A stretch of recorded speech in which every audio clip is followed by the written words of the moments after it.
এই রোজাতে এখন পর্যন্ত আমরা হালিম খাইনি। তো সবাই বলছিল ইফতারিতে হালিম খাবে। তো ভাবলাম আজকে একটু গরুর মাংস দিয়ে হালিমটা রান্না করি।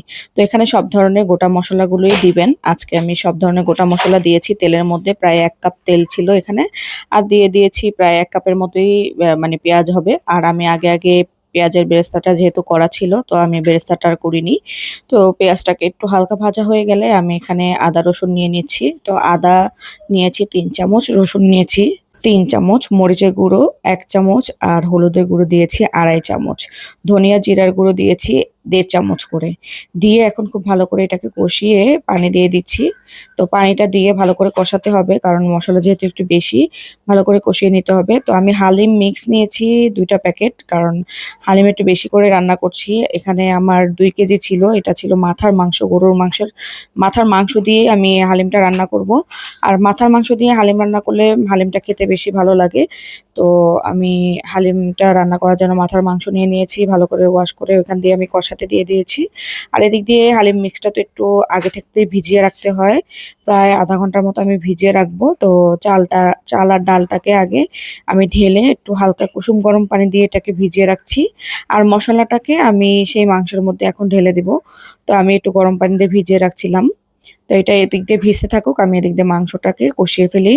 তো আমার মাংসর ভিতরে আমি এই মসলাটা দিয়ে দিচ্ছিলাম।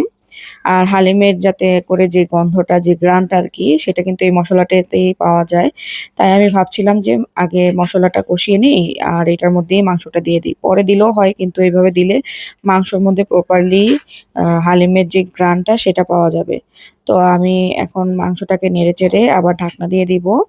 আর খুব ভালো করে মাংসটাকে সিদ্ধ করে নিতে হবে। একদমই সিদ্ধ করে ফেলবেন। সিদ্ধ হয়ে গেলে আমি আরেকটা বড় পাতিলে নিয়ে নিয়েছি। কারণ হালিম রান্না করতে গেলে একটু বড় পাতিল হলে ভালো হয়। নাড়াচাড়া করতে সুবিধা হয় আরকি। আমার মাংসটা পুরোপুরি কুক হয়ে গেছে। এখন আমি যে ডাল আর মানে চালের যে মিশ্রণটা ভিজিয়ে রেখেছিলাম, সেটাকে ঢেলে দিয়ে এখন খুব অনবরত নাড়তে হবে, যাতে করে নিচে লেগে না যায়। একটু কষানো হয়ে গেলে আমি পানি দিয়ে দিব। তো বেশি করেই পানি দিয়েছিলাম। পানি দিয়ে এদিক দিয়ে আমি নাড়তে থাকবো। তো এদিকে আমি বেরেস্তা বের করে রেডি করে নিয়েছি, ধনিয়া পাতা আর আদা কুচি করে রেখেছি। আমি এটার মধ্যে একেবারেই দিয়ে দিচ্ছি আদা কুচি, ধনিয়া পাতা আর বেরেস্তা। পরে আবার লাগলে দিয়ে দিব, একটু টক বানিয়ে রাখবো। যে খেতে চায় সে সেইভাবে খাবে। তো আমি একদম বলক ওঠার সময় দিয়ে দিয়েছি। এই তো আমার হালিম রান্নাটা কিন্তু একদমই হয়ে গেছে।